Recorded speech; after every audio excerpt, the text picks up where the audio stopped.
शास्त्रों के अनुसार स्वर्गलोक या पृथ्वी लोक में पारिजात वृक्ष को सर्वोत्तम स्थान प्राप्त है। आयुर्वेद में पारिजात के वृक्ष को हार श्रृंगार कहा जाता है तथा हार श्रृंगार अर्थात पारिजात के फूलों का लक्ष्मी व शिव पूजन में अत्यधिक महत्व है।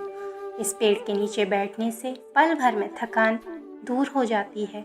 हरिवंश पुराण के अनुसार पारिजात के वृक्ष को कल्प वृक्ष भी कहा जाता है तथा इसकी उत्पत्ति समुद्र मंथन से हुई थी।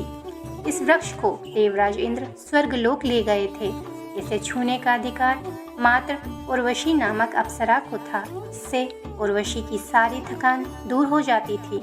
इस अद्भुत वृक्ष पर पुष्प जरूर खिलते हैं, लेकिन वे भी मात्र रात्रि में तथा प्रातः होने पर सभी फूल मुरझा जाते हैं। इन फूलों को मूलतः लक्ष्मी पूजन हेतु उपयोग किया जाता है, परंतु मात्र उन्हीं फूलों का उपयोग किया जाता है जो स्वयं टूटकर गिरे हों। अतः शास्त्रों में पारिजात के फूल तोड़ना वर्जित माना गया है। हरिवंश पुराण के अनुसार एक समय देवऋषि नारद श्री कृष्ण से मिलने पृथ्वी लोक पर आए। उस समय नारद के हाथों में पारिजात के फूल थे तथा नारद ने वे फूल श्री कृष्ण को भेंट में दिए। श्री कृष्ण ने वे फूल साथ में बैठी अपनी पत्नी रुक्मणी को दे दिए, परंतु जब ये बात श्री कृष्ण की एक और पत्नी सत्यभामा को ज्ञात हुई तो वो क्रोधित हो उठी और श्री कृष्ण से अपनी वाटिका हेतु पारिजात वृक्ष की मांग कर ली। श्री कृष्ण के समझाने पर भी सत्यभामा शांत नहीं हुई। तब अंत में सत्यभामा की हट के आगे श्री कृष्ण को झुकना पड़ा और उन्होंने अपने एक दूत को स्वर्गलोक में पारिजात वृक्ष को लाने के लिए भेजा, परंतु उनकी यह मांग पर इंद्र ने इनकार कर दिया और वृक्ष नहीं दिया। जब इस बात का संदेश श्री कृष्ण तक पहुंचा तो वे रोष से भर गए और इंद्र पर आक्रमण कर दिया। युद्ध में श्री कृष्ण को विजयश्री प्राप्त हुई तथा श्री कृष्ण इंद्र को पराजित कर पारिजात वृक्ष ले आए। इंद्र ने क्रोध में आकर पारिजात के वृक्ष पर कभी भी फल न आने का श्राप दे दिया। इसी कारण पारिजात पर कभी भी फल नहीं आते।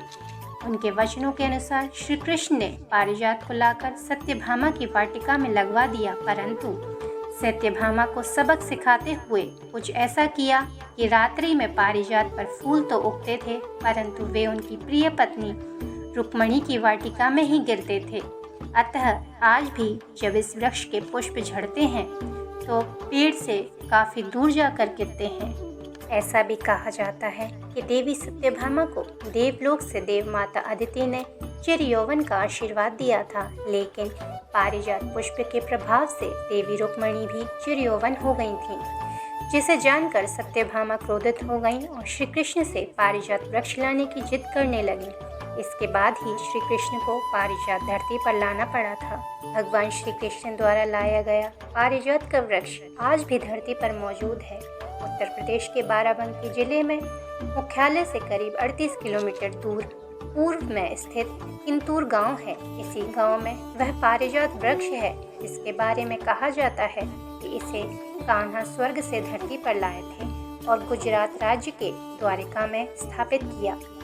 मान्यता है कि यह गांव महाभारत काल में बसाया गया था। उस समय धृतराष्ट्र द्वारा पांडवों को अज्ञातवास दिया गया था। वह यहीं आकर रहे थे। पांडवों की माता कुंती के नाम पर इस गांव का नाम किंतूर पड़ा। पांडवों ने अपनी माता कुंती के पूजन के लिए यहाँ महादेव मंदिर का निर्माण किया था और इस मंदिर का नाम कुंतेश्वर महादेव है। कहते हैं कि कुंती ने अपने पुत्र अर्जुन से शिव पूजा के दौरान शिवजी को पारिजात के पुष्प अर्पित करने की इच्छा जाहिर की थी। इस पर अर्जुन द्वारिका से पूरा का पूरा पारिजात वृक्ष ही उठा लाए और उसे किंतूर गांव में स्थापित कर दिया। तो ये थी पारिजात वृक्ष की स्वर्गलोक से धरती पर आने तक की पूरी कहानी। जय जय श्री राधे।